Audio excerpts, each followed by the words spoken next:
नहीं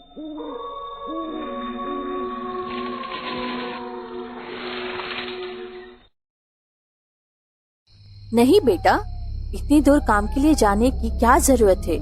यहाँ आसपास ही कोई नौकरी ढूंढ लेना।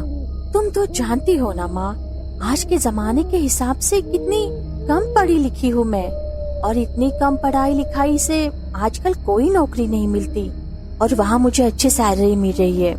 घर के हालात तो तुम्हें पता है ना माँ, प्लीज मुझे जाने दो। बहुत मुश्किल से ऐसा मौका मिला है। निधि एक बहुत ही गरीब फैमिली से ताल्लुक रखती थी। उसके पिताजी एक एक्सीडेंट में अपाहिज हो गए थे। उसका कोई बड़ा बहन या भाई भी नहीं था। 2 छोटी बहनें थी जिनकी देखरेख की जिम्मेदारी भी निधि के कंधों पर ही थी। बेंगलुरु में एक नया होटल बना था जिसमें उसे साफ सफाई के लिए नौकरी मिल गई थी, और इतनी अच्छी जगह नौकरी मिली थी तो उसकी सैलरी भी अच्छी थी, और होटल वालों ने रहने के लिए सब सर्वेंट्स को अलग रूम भी दिया था। इसलिए निधि उस मौके को अपने हाथ से जाने नहीं देना चाहती थी। उसने अपना सामान बांधा और बेंगलुरु के लिए निकल गई। शाम के लगभग 6:30 बजे तक वो वहां पहुंच गई। उसके साथ ही काफी सारी और लड़कियां भी वहां थी जिन्हें जॉब के लिए रखा गया था। उन्हें देखकर निधि को कुछ अच्छा सा महसूस हुआ कि वो वहां अकेली नहीं है। होटल का फ्लोर नंबर 6 आप लोगों के लिए ही है। अब 2 लड़कियां एक रूम में रह सकती हैं। आप अपने अपने रूम में जा सकते हो और कल सुबह से काम शुरू हो जाएगा। So all the best. Register में रूम नंबर के अकॉर्डिंग लड़कियों के नाम पहले से ही लिख दिए गए थे। मैनेजर ने सबको चाबी थमाई और सब अपने अपने रूम में चले गए। निधि को 6th फ्लोर पर रूम नंबर 666 मिला था। निधि के साथ रूम शेयर करने के लिए एक और लड़की भी थी जिसका नाम शीतल था। शीतल ने जैसे ही रूम नंबर देखा तो उसका माथा ठनक गया। बाप रे, ये रूम में हमें ही मिलना था। इतना शुभ नंबर। मेरा तो इस रूम के अंदर जाने का भी मन नहीं कर रहा है। क्यों, ऐसा क्यों बोल रही हो तुम? अरे तुम्हें पता नहीं है क्या, ये नंबर शैतानी नंबर होता है। कितना अशुभ है ये। अरे ऐसा कुछ नहीं होता, ये सब बस लोगों की बनाई हुई मनगढ़ंत बातें हैं। तुम लोगों की बातों पर ज्यादा ध्यान मत दो और अंदर चलो। निधि ने चाबी से रूम का दरवाजा खोला, लेकिन जैसे ही वह दरवाजा खोलकर अंदर गए तो पूरे रूम में एक अजीब सी वाइब्रेशन थी, जैसे तो वो कमरा उनसे कुछ कहना चाहता है। रूम के अंदर जाते ही अचानक शीतल का सर भारी हो गया और वो सीधी ही बेड पर जाकर अपना सर पकड़कर बैठ गई। अरे शीतल, क्या हुआ तुम्हें? तुम इस तरह से सर पकड़कर क्यों बैठ गई? पता नहीं यार, अचानक से मेरा सर इतना भारी हो गया। बहुत बुरी तरह से दर्द कर रहा है। क्या? अच्छा, तुम चिंता मत करो, मेरे पास सर दर्द की दवाई है, तुम वह खा लो। निधि ने उसे दवाई दी और शीतल चादर ओढ़कर लेट गई। लेकिन अगले दिन तक उसकी तबीयत बहुत ज्यादा खराब हो गई। उसे बार बार उल्टियां हो रही थी और सर का दर्द इतना बढ़ गया था मानो तो सर जैसे फट ही जाएगा। उसकी हालत देखकर मैनेजर भी उनके रूम में आ गया। सॉरी सर, लेकिन मैं यहाँ पर काम नहीं कर सकती। जब से आई हूँ तबीयत इतनी ज्यादा खराब हो गई है। आज से पहले मेरे साथ ऐसा कभी नहीं हुआ, मुझे माफ कीजिएगा, लेकिन मैं यहाँ पर और नहीं रुक सकती। ठीक है शीतल, अगर तुम्हें यहाँ पर ठीक नहीं लग रहा है तो हम भी कुछ नहीं कर सकते। तुम किसी को इन्फॉर्म कर दो तो कोई तुम्हें यहाँ पर आकर ले जाएगा। मैं चलता हूँ। मैनेजर वहाँ से चला गया। तभी शीतल ने निधि से कहा, देखो निधि, मुझे नहीं पता तुम्हें मेरी बात पर भरोसा होगा या नहीं होगा, लेकिन यहाँ पर जरूर कुछ है। मैं तो आज यहाँ से चली जाऊंगी, लेकिन जितनी जल्दी हो सके तुम भी यहाँ से चली जाओ या इस रूम को चेंज कर लो, वरना तुम्हें भारी पड़ जाएगा। शीतल की बात निधि को कुछ समझ नहीं आई। शीतल ने अपने घर पर इन्फॉर्म किया। उसके पापा तत्काल से ट्रेन की टिकट पर वहां आए और उसे अपने साथ लेकर चले गए। लेकिन शीतल की बात पर निधि ने अपना रूम नंबर चेंज कराने की बात मैनेजर से की, लेकिन सभी रूम्स फुल थे, तो मैनेजर निधि का रूम चेंज नहीं कर पाया। अब निधि रूम में अकेली थी। उसे अक्सर रात को गाने सुनने की आदत थी। पूरा दिन काम करके वो थक गई थी, तो माइंड को रिलैक्स करने के लिए उसने अपने फोन में गाने चला दिए और डांस करने लगी। उसे डांस करते हुए कुछ ही देर हुई थी, तभी उसे पर्दे के पास किसी की परछाई महसूस हुई। उसे लगा कि शायद वहां पर कोई है। उसने जल्दी से फोन में चल रहा गाना बंद कर दिया। कोई है यहाँ पर? ये कैसी आवाज थी? देखो, अगर यहाँ पर कोई है तो बता दो। मुझे ऐसा गंदा मजाक बिल्कुल पसंद नहीं है।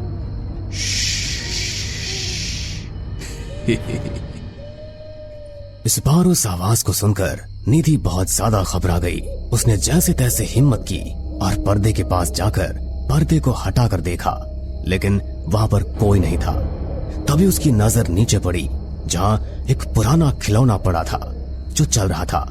उसने वो खिलौना उठाया और उसे बंद करके टेबल पर रख दिया। वो जाकर हाँफती हुई अपने बिस्तर पर बैठी। हाँ, आज तो इस खिलौने ने मुझे डरा ही दिया था। मैं भी ना क्या क्या सोच रही थी। खैर, अब सो जाती हूँ, सुबह जल्दी उठकर काम भी तो करना है। निधि ने अपने फोन में सुबह के लिए अलार्म लगाया और वो सो गई। उसकी वो रात तो वहां पर शांति से बीत गई, लेकिन वो नहीं जानती थी कि अगले आने वाली रातों में उसके साथ क्या क्या होने वाला है। अगली रात वो फिर से गाने सुनकर अलार्म लगाकर सो गई। तभी नींद में उसके कानों में वही आवाज पड़ी।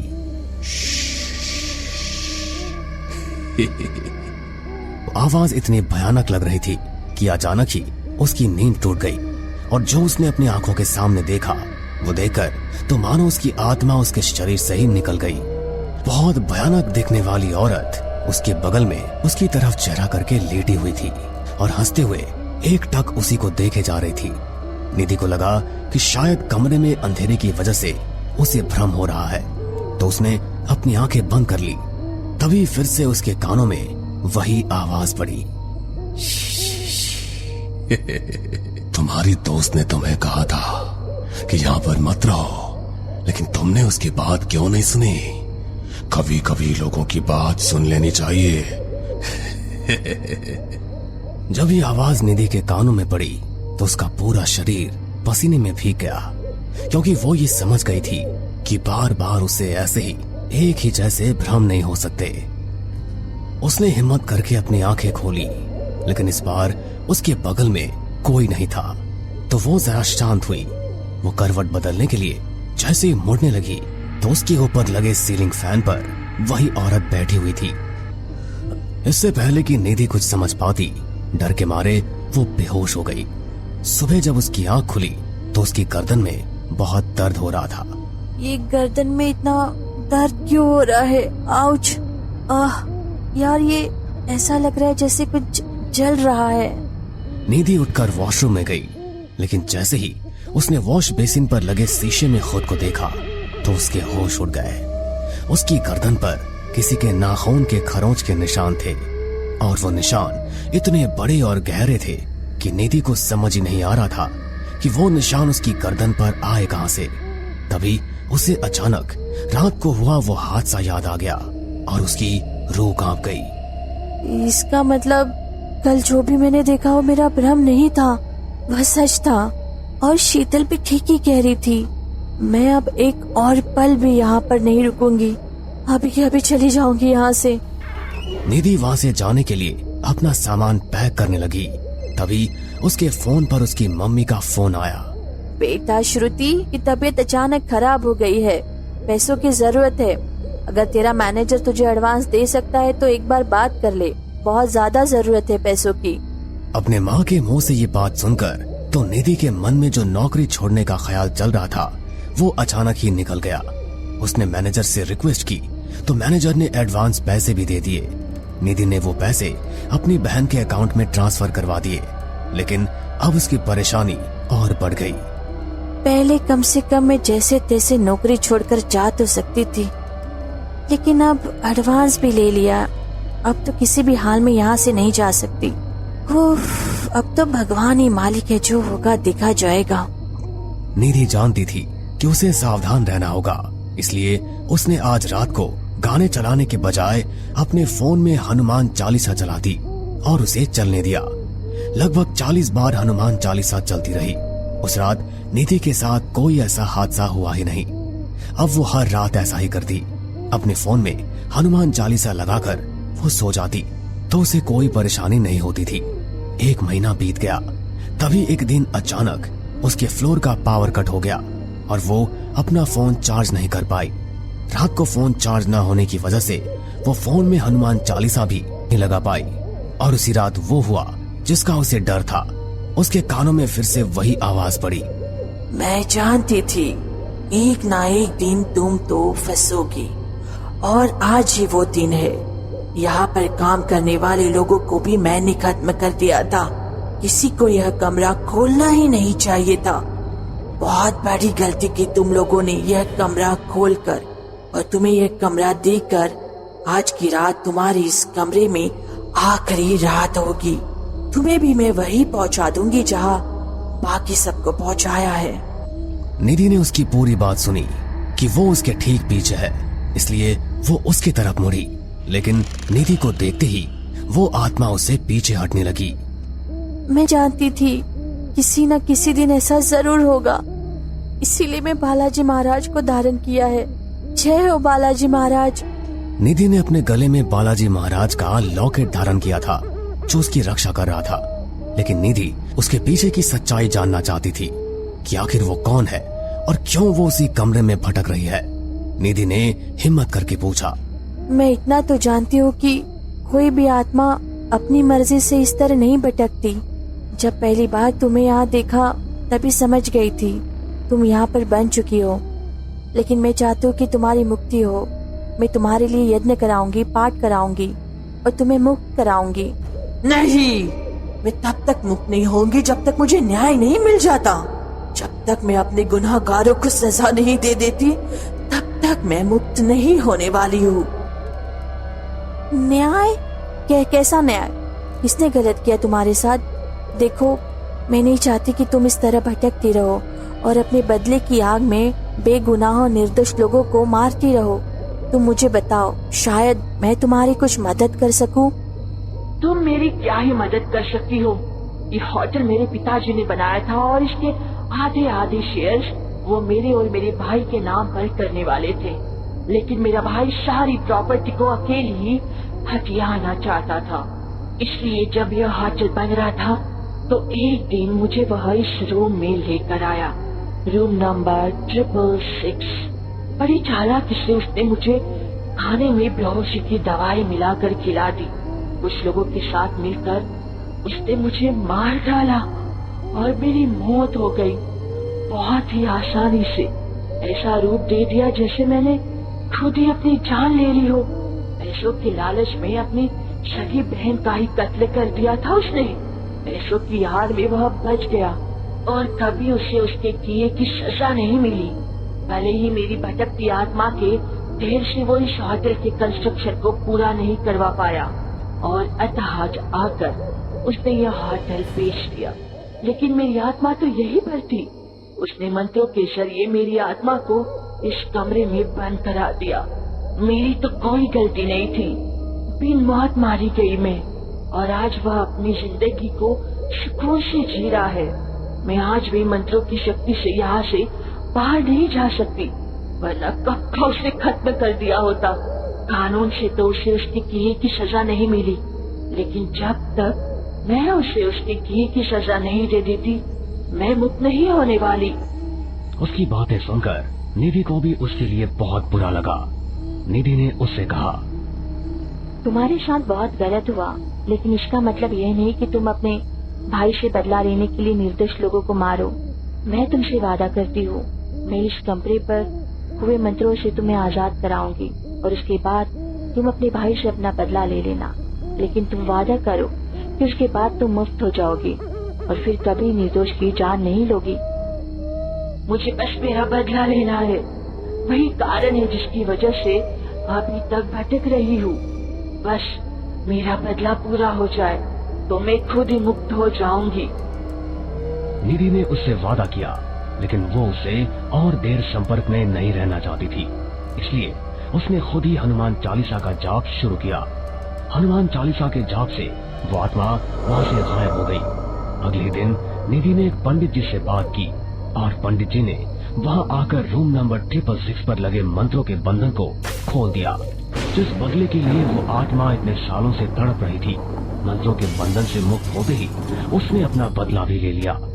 मंत्रों और पूजा पाठ के जरिए पंडित जी ने उसकी आत्मा को मोक्ष दिला दिया और इतने सालों से रूम नंबर 666 में भटक रही वो आत्मा हमेशा के लिए मुक्त हो गई। एक कमरा था जिसमें एक कॉलेज स्टूडेंट सो रही थी। तभी उसके शरीर से चादर हटती है और अचानक ही उस लड़की की आंख खुल जाती है और जब वो उठकर देखती है तो उसके आसपास कोई नहीं था। वो लड़की एक बार फिर सोने की कोशिश करती है। वो करवट लेती है कि तभी उसके मुंह के पास एक ऐसा साया आ जाता है जिसे देखकर किसी की भी रूह कांप जाए। वो लड़की एकदम से लाइट जलाती है और उठकर बैठ जाती है, लेकिन उसके आसपास कोई नहीं था। तभी उसके कानों में किसी के रोने की आवाज आ रही थी। वो रोने की आवाज को फॉलो करती है और खिड़की के पास जाती है। जैसे ही वो खिड़की खोलती है वैसे ही एक भयानक सा चेहरा उसके सामने आता है और वो लड़की अपना होश संभालते हुए उस कमरे से भागने लगती है, लेकिन वो दरवाजा नहीं खुलता और तभी एक काला साया उस लड़की का पैर खींचता है और उसे उल्टा पंखे में लटका देता है, जिसके बाद वो काला साया उसके गले को रौंदने लगता है और इस तरह वो लड़की अपनी जान वहीं गंवा देती है। कुछ साल बाद। अरे भैया, मेरे पास अब छुट्टे तो नहीं हैं। आप एक काम करो, सारे ही पैसे रख लो। एक तो मैं अपने कॉलेज के लिए पहले ही लेट हो चुकी हूँ और अब आपकी ये छुट्टे की परेशानी। निकिता एक 22 साल की लड़की जो कोटा के कॉलेज में अपनी पढ़ाई के लिए आई थी। उसके चेहरे से उसकी खुशी जाहिर हो रही थी, मानो उसे कब से कोटा के कॉलेज में आना हो, या यूं समझ लो उसको अपने परिवार से दूर रहने का एक मौका मिला था, जहां वो हॉस्टल के कमरे में अपनी पढ़ाई करने वाली थी और कुछ नए दोस्त बनाने वाली थी। Sir, I am sorry, actually वो ट्रैफिक था इसलिए। No problem. जो भी स्टूडेंट यहाँ पर आता है वो अक्सर लेट ही हो जाता है। मैं अभी शामू को बुलाकर तुम्हारे कमरे की चाबी तुम्हें देता हूँ। प्रिंसिपल ने शामू को बुलाया और उससे कमरा नंबर 305 की चाबी लाने को कहा कि सुनते ही उसके चेहरे से मानो पसीने टपकने लगे थे। वो बड़ी बड़ी डर से भरी हुई आंखों से सबको देख रहा था। वो परेशान हो गया था, मानो चाबी नहीं उससे उसकी जान ही मांग ली हो। उसको एक शांत पुतले की तरह खड़े देख उन्होंने कहा, क्या हुआ शामू, सुनाई नहीं दिया तुम्हें? वो बंद कमरा, वो तो बहुत समय से बंद है। उसकी चाबी किस लिए है? She is new student Nikita, कोई और रूम अवेलेबल नहीं है। तुम 305 की सफाई करवा कर इन्हें दे दो। जाइए मिस निकिता, शामू आपको रूम भी दिखा देगा और चाबी भी दे देगा। Thank you principal. चले शामू? जी चलिए। घबराए हुए शामू से एक चाबी भी पकड़ी नहीं गई। वो कपकपाते हुए हाथों से चाबी निकिता को पकड़ाकर उसे रास्ता समझा के वहां से चला गया। उसकी ये हरकतें देखकर वो सोच में पड़ी थी, आखिर ऐसा भी क्या था 305 के कमरे में जिससे वो इतना डरा हुआ नजर आया। जैसे जैसे वो अपने पैरों को 305 नंबर के कमरे की तरफ ले जा रही थी, सभी स्टूडेंट्स उसको घूर घूर के देखने लगे थे। वो उनके देखने के नजरिए से काफी परेशान हो गई थी, लेकिन वो सबको नजरअंदाज करके 305 कमरे तक पहुंच गई। उसने चाबी ली और बंद कमरे को खोला। कमरे के खुलते ही धूल मिट्टी उसके ऊपर पड़ी, जिससे वो चीखने लगी। वो अपने कमरे को देखने के लिए जितनी एक्साइटेड थी, कमरे के अंदर घुसते ही उसकी खुशी और डबल हो गई। OMG, विश्वास नहीं होता, इतना बड़ा और सुंदर हॉस्टल का रूम मेरा होगा। अमेजिंग अमेजिंग, वन सेल्फी तो बनती है। वो कमरे में सेल्फी लेते हुए बालकनी में जा पहुंची और लंबी सांस लेकर खुश हुई। अब उसको कमरे की थोड़ी सी साफ सफाई करनी पड़ी क्योंकि वो कमरा कई सालों से बंद था। सफाई के बाद उसने लंबी सांस लेकर अपनी पढ़ाई शुरू की। तभी कॉरिडोर में किसी के भागने की आवाज से वो अचानक डर गई। इतनी रात में कौन हो सकता है? वो कॉरिडोर में गई और यहाँ वहां देखा, लेकिन उसे कुछ दिखाई नहीं दिया। उसको लगा जैसे किसी ने उसके साथ कोई मजाक किया है। वो कमरे में गई और थोड़ी देर पढ़ाई के बाद सो गई। अगले दिन कॉलेज के सभी स्टूडेंट्स उसी को घूर रहे थे और कुछ लोगों के मुंह से उसने ये भी सुना कि अब अगला उसका नंबर है। लेकिन ये कैसा नंबर था जिसका निकिता को ही पता नहीं था। वो उस रात सभी स्टूडेंट्स की बातों के बारे में और उनके देखने के नजरिए के बारे में सोचने लगी। तभी उसको बालकनी में कुछ गिरने की आवाज आती है। कौन है वहाँ? क्या कोई मेरे साथ प्रैंक कर रहा है? देखो, अगर कोई मजाक है तो बाहर निकल के आओ, नहीं तो मैं कल प्रिंसिपल को बोल दूंगी। उसके देखने पर वहाँ कोई नहीं होता है। वो बालकनी में यहाँ से वहाँ देख रही होती है। उस वक्त उसके बाल भी खुले थे। जब उसने बालकनी से झांककर नीचे की तरफ देखा तो उसे बालकनी से नीचे एक लड़की खून में लथपथ गिरी हुई नजर आई, जिसको देखकर वो बहुत डर गई थी, मानो जैसे उस लड़की ने उस कमरे की बालकनी से ही छलांग लगाई हो। वो उसे देखकर इतना घबरा गई थी कि भागते हुए लिफ्ट से नीचे उस लड़की के पास जाने लगी, लेकिन लिफ्ट की लाइट ऑन ऑफ होने लगी और लिफ्ट भी रुक गई। ये क्या, लिफ्ट कैसे रुक गई? कोई मेरी मदद करो, मैं यहाँ लिफ्ट में फंस गई हूँ, कोई मेरी मदद करो। चिल्ला चिल्ला कर उसने अपनी जान बचाने के लिए बहुत आवाजें लगाई, लेकिन किसी को सुनाई नहीं दिया। इतने में उस लिफ्ट में किसी लड़की की जोर जोर से हंसने की आवाज आने लगी, जिसे सुनकर निकिता की रूह तक डर से कांपने लगी थी। हंसने की आवाज इतनी तेज थी कि उसके कानों से खून निकलने लगा। अचानक लिफ्ट ऑन हुई और वो वापस अपने ही कमरे के फ्लोर पर आ गई। डर से उसने अपने कमरे में भागकर जाना ही सही समझा। जब वो वापस आई तो उसने बालकनी से फिर से झांक कर देखा, लेकिन इस बार उस लड़की की लाश वहां पर थी नहीं और ना ही एक खून का कतरा भी था। ये देख वो हैरान हो गई, मानो सब कुछ उसे एक वहम सा नजर आ रहा था। वो चुपचाप एक गिलास पानी पीकर सो गई। अगले दिन जब सवेरा हुआ तो निकिता की लाश ठीक वहीं पड़ी थी जहां उसने किसी की बॉडी को देखा था। ये उसके लिए एक संकेत था। वो लाश जो उसने देखी थी वो और कोई नहीं बल्कि खुद निकिता की ही थी। अरे अरे ये तो वही है, बेचारी मारी गई। मैंने बोला था साहब को वो बंद कमरा ना खुलवाओ। जब भी वो कमरा खुलता है किसी की मौत लेकर ही बंद होता है। अब और पता नहीं कितनी लाशों को देखना बाकी होगा। बेचारी मासूम लड़की। शामू को कुछ तो पता था कोटा के हॉस्टल के बंद कमरे के बारे में, जिसके बारे में प्रिंसिपल भी जानते थे। फिर भी उन्होंने इसी गलती को दोहराई। आप सभी जानते ही हो, अक्सर बुरी शक्तियां खाली जगहों को ही अपना डेरा बनाती हैं, या कुछ आत्माएं ऐसी होती है जिनका उनकी पसंदीदा जगह से लगाव होता है और वो आत्माएं उस जगह को कभी छोड़कर नहीं जाती। कुछ इस प्रकार से ही उस कोटा के बंद कमरे की कहानी की शुरुआत कई साल पहले 1975 में हुई, जब कोटा के हॉस्टल में एक माही नाम की लड़की पढ़ने आई। सर, मेरा कमरा कौन सा है? You are the lucky girl. तुम्हें कॉलेज का सबसे बेस्ट कमरा मिला है, क्योंकि तुम्हारे डैडी मेरे बहुत अच्छे दोस्त थे। उन्होंने तुम्हारे बारे में मुझे सब बताया है। अब से 305 कमरा तुम्हारा हुआ। Oh, thank you so much principal. ऐसा कमरा मेरी स्टडी के एनवायरनमेंट में काम आएगा। उसने चाबी ली और अपना बैग ढूंढ लेते हुए कमरा नंबर 305 को ढूंढ लिया। जब वो कमरा खोलने लगी तो कई स्टूडेंट्स उसे देख रहे थे, जिनमें से एक पायल नाम की लड़की उसे बड़े गुस्से में देख रही थी। क्या हुआ, तुम ऐसे क्यों देख रही हो मुझे? कुछ नहीं, बस ऐसे ही। पहली बार कोटा ही हो शायद। हाँ, तुमने सही कहा। ओह, फिर तो कोई दोस्त भी नहीं होगा। चाहो तो मुझे अपना दोस्त बना सकती हो। हाँ हाँ, क्यों नहीं। दोनों ने एक दूसरे का हाथ पकड़ा, लेकिन पायल के स्पर्श से ही माही को थोड़ा अजीब लगा। उसकी तेज आंखें बस उसको घूर रही थी। वो अपना हाथ को उसके हाथों से छुड़ाकर अपने कमरे में जाती है। कमरा अंदर से बहुत खूबसूरत था। इतना खूबसूरत कमरा उसने पहले कभी देखा ही नहीं था। उसे इतने सुंदर कमरे की उम्मीद बिल्कुल भी नहीं थी। वो एक ऐसा कमरा था जिसमें रसोई, बाथरूम और बहुत प्यारी बालकनी बनी हुई थी। वो पहले दिन से ही खुशी खुशी कमरे के एनवायरनमेंट के साथ साथ अपनी स्टडी करने लगी थी। ज्यादातर उसे बालकनी में स्टडी करना बहुत ज्यादा पसंद था। कुछ दिन बाद एक रात उस कमरे के बाहर उसके दरवाजे को किसी ने बजाया। दरवाजा खोला तो वहाँ पायल थी। क्या हुआ पायल, इतनी रात में तुम यहाँ? मुझे अपने कमरे में डर लग रहा था। क्या मैं थोड़ी देर तुम्हारे साथ रुक सकती हूँ यहाँ तुम्हारे कमरे में? ओह हाँ हाँ, ओके, आ जाओ। माही के बुलाने पर पायल कमरे के अंदर आते हुए कमरे के चारों तरफ देखने लगी। कमरे को देखकर उसकी खुशी का कोई ठिकाना ही नहीं था। वो खुद में मुस्कुरा रही थी। क्या हुआ, बड़ी खुश हो गई हो?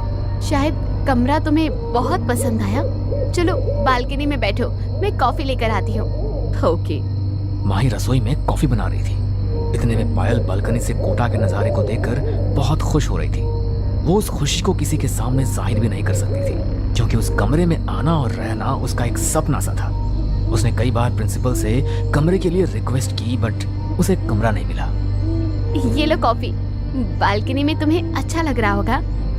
हाँ, बहुत अच्छा लग रहा है। तुम कितनी खुश हमें पूरा नसीब हो यकीन है दोस्तों कि तुम्हें ये कमरा कि मिला, आप लोगों को ये वरना तो कहानी कुछ जरूर लोग पसंद बस आई इस कमरे का सपना ही अगर देखकर आपके रह साथ गए। भी कुछ ऐसे अनकहे Actually, किस्से हो अगर चुके बुरा हैं ना मानो तो प्लीज हमारे क्या मैं साथ तुम्हारे शेयर साथ करें। रह सकती हूँ हम इस जरूर कमरे अपने में? चैनल पर उनको मैं पे कर दिखाएंगे। दूंगी तुम्हें। हमारी ईमेल Oh आईडी no, नीचे डिस्क्रिप्शन no, बॉक्स में दी sorry, गई है। मैं ये रूम तो प्लीज बिल्कुल भी हमारे शेयर वीडियो नहीं और करना चैनल को चाहती। शेयर एंड इस सब्सक्राइब रूम करें में बिल्कुल और बने रॉयल रहे वाली हमारे फीलिंग साथ आती ऐसे है। ही अनकहे और वैसे किस्से भी और मैं एक कहानियां रॉयल सुनने के फैमिली लिए। से बिलोंग करती हूँ, तभी तो ये रूम मेरे डैड के कहने पर मुझे मिला है। ये सुनकर पायल को गुस्सा आने लगा था, क्योंकि जिस कमरे के लिए वो पैसे देने के लिए तैयार थी, उस कमरे में माही बिना पैसे दिए आराम से रह रही थी। उसके चेहरे से जेलसी साफ नजर आ रही थी। उसने माही को गुस्से में पकड़ लिया और उसे बालकनी से नीचे गिराने की कोशिश की। माही खुद को बचा रही थी। इसी कश्मकश में वो दोनों ही उस कमरे की बालकनी से नीचे गिर गई और मर गई। लेकिन मरने के बाद पायल की आत्मा ने उस कमरे पर अपना कब्जा कर लिया। जीते जी जो उसे हासिल नहीं हुआ, वो काम उसने मरने के बाद किया। जब भी कोई इस कमरे में रुकने आता, माही की आत्मा उसे मार देती। यह सिलसिला कई सालों से चल रहा था और इसे रोकने के लिए कॉलेज के टीचर्स और प्रिंसिपल ने मिलकर एक पंडित से उस कमरे को हमेशा के लिए बंद करवा दिए। लेकिन जब कई साल बाद निकिता ने उस बंद कमरे को खोला, तो पायल की आत्मा ने फिर से उस बंद कमरे पर कब्जा करने निकिता को भी मार दिया। जिसके बाद शामू ने एक पंडित को बुलाकर उस कमरे को दोबारा बंद करवाया और चाबी एक नदी किनारे ले जाकर फेंक दी। लोगों का मानना है पायल की आत्मा आज भी उसी कमरे में रहती है और वो उस कमरे में किसी को नहीं रहने देगी। तो इसी तरह कोटा के कॉलेज हॉस्टल के लाखों कमरों में से एक कमरा नंबर 305 हमेशा बंद रखा जाने लगा। हमें पूरा यकीन है दोस्तों कि आप लोगों को ये कहानी जरूर पसंद आई होगी। अगर आपके साथ भी कुछ ऐसे अनकहे किस्से हो चुके हैं तो प्लीज हमारे साथ शेयर करें। हम जरूर अपने चैनल पर उनको दिखाएंगे। हमारी ईमेल आईडी नीचे डिस्क्रिप्शन बॉक्स में दी गई है। तो प्लीज हमारे वीडियो और चैनल को शेयर एंड सब्सक्राइब करें और बने रहे हमारे साथ ऐसे ही अनकहे किस्से और कहानियां सुनने के लिए।